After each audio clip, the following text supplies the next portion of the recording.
রসুলের দিকে টক টক করে চেয়ে আছি, টক টক করে চেয়ে আছি। একদম মসজিদের নববীতে রসুল সাল্লাম বসে আছেন, আমি টক টক করে দেখে আছি রসুল সাল্লামের চোখ দিয়ে ঝরঝর করে পানি পড়ছে। সারা রাত ঘুম নাই, সারাদিন ঘুম নাই। মানুষেরা এরকম বলছে মোহাম্মদের বংশ শেষ, মোহাম্মদ নির্বংশ, ছেলেগুলো মারা গেল, মেয়েগুলো মারা গেল। এখন এই বেকার একটা ফালতু ধর্ম নিয়ে এসে ইসলাম ইসলাম করে সব শেষ হয়ে গেল। এগুলো ভালো লাগে? রাসূল সাল্লাল্লাহু আলাইহি ওয়াসাল্লামের চোখ দিয়ে পানি ঝরঝর করে পড়ছে। আনাস বিন মালিক রাদিয়াল্লাহু তাআলা আনহু বলছেন, আমি টক টক করে রাসূলের দিকে চেয়ে যাচ্ছি, রাসূল সাল্লাল্লাহু আলাইহি ওয়াসাল্লামের চোখ দিয়ে পানি পড়ছে। সারাদিন ঘুম নাই, সারা রাত ঘুম নাই, খাওয়া নাই, দাওয়া নাই, কিচ্ছু নাই। এমত অবস্থা রাসূল সাল্লাল্লাহু আলাইহি ওয়াসাল্লাম একটু হেলান দিয়ে মসজিদের দেওয়ালে একটু হেলান দিয়েছেন, একটু ঘুম আসছে। আনাস রাদিয়াল্লাহু তাআলা আনহু বলছেন, আমি তখনও দেখে আছি রাসূলের দিকে, আমার চোখ কোনোভাবে যায় না, আমি দেখে আছি রাসূল সাল্লাল্লাহু আলাইহি ওয়াসাল্লামের চেহারা মোবারকটা দেখে আছি, যে রাসূলের অবস্থাটা কি, চেহারা মোবারকটা দেখে আছি। এমন সময় দেখছি ঘুমের অবস্থায় রাসূল সাল্লাল্লাহু আলাইহি ওয়াসাল্লাম মুচকি মুচকি হাসতেছেন। আমি তখন, আনাস বিন মালিক রাদিয়াল্লাহু তাআলা আনহু বলছেন, আমি তখন আস্তে আস্তে আস্তে আস্তে আস্তে রাসূল সাল্লাল্লাহু আলাইহি ওয়াসাল্লামের কাছে গেলাম, গিয়ে বললাম, আল্লাহর রাসূল, আপনার মন খুব খারাপ, কিন্তু আপনি যে মুচকি মুচকি হাসছেন।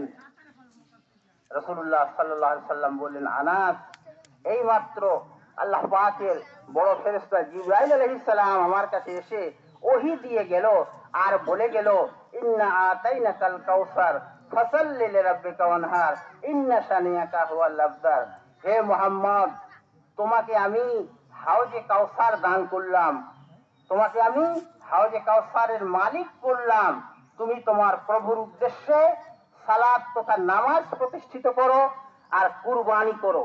তোমার বিরুদ্ধে যারা ষড়যন্ত্র করছে, উতবা, সাইবা, আবু জেহেল, আবু লাহাব, ওরা হচ্ছে নির্বংশ, ওদের বংশে বাতি দেওয়ার কেউ থাকবে না, কিন্তু তোমার বংশ কিয়ামত পর্যন্ত জ্বলবে। ওরাই হচ্ছে লেজ কাটা, আর তুমি হচ্ছে সর্বশ্রেষ্ঠ মানব। এই মাত্র জিবরাইল আমার কাছে এসে ওহী দিয়ে গেল। এই সূরা আপনাদের সামনে পড়লাম। এই ছিল প্রেক্ষাপট।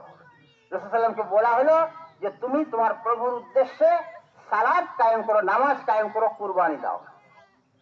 বোঝা গেল কুরবানি রাসূল সাল্লাল্লাহু আলাইহি ওয়াসাল্লামের বড় হুকুম কুরবানি। এই কুরবানি আমরা দিয়ে থাকি, কুরবানি আমরা এই জন্য দিয়ে থাকি, এবং ভালো ভালো পশু আমরা কুরবানি দিয়ে থাকি। দেখেন, আপনারা তো জানেন, আপনারা তো বিবেকবান মানুষ, আপনারা তো সব কিছু জানেন। জানার পরেও আপনাদের একটু বলি, আমি সূরা হজ্জের 37 নম্বর আয়াত আপনাদের সামনে পড়েছি, একটু শুনে যাবেন, দয়া করে একটু শুনে যাবেন। 37 নম্বর আয়াতটা কি? আল্লাহ রাব্বুল আলামিন বলছেন, লা ইয়ানালাল্লাহু লুহুমুহা ওয়ালা দিমাউহা ওয়ালাকিন ইয়ানালুহুত তাকওয়া মিনকুম।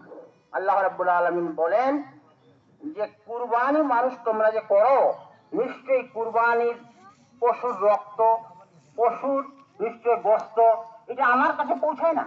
আল্লাহ রাব্বুল আলামিন বলেন, আমার কাছে পৌঁছায় না। আমার কাছে কি পৌঁছায়? আমার কাছে পৌঁছায় তাকওয়াটা পৌঁছায়, তাকওয়া পরহেজগারিটা পৌঁছায়। মুত্তাকি যে মানুষ, যে মুত্তাকি, সেটা পৌঁছায়। এখন প্রশ্ন হলো, তাকওয়াটা কি জিনিস? তাকওয়া না থাকলে কুরবানি হবে না। তাকওয়াটা কি জিনিস? তাকওয়াটা কোথায় থাকে? সেটাও রাসূল সাল্লাল্লাহু আলাইহি ওয়াসাল্লাম বলেছেন, তাকওয়া থাকে মানুষের এইখানে। আর তাকওয়াও হা হনা, তাকওয়া থাকে এইখানে, অন্তরে, দিলে থাকে তাকওয়া। তাকওয়াটা কিরকম জিনিস? তাকওয়া কোথায় পাওয়া যায়? খুঁজে পাওয়া যায়, হাটে পাওয়া যায়, বাজারে পাওয়া যায়, কিনতে পাওয়া যায়। তাকওয়া পাওয়া যায় কোথাও? আমরা একটা চাদর আছে, ওটা কিনে আছে, আপনাদের একটা ঘটনার কথা বলি, বুঝতে পারবেন। তাকওয়া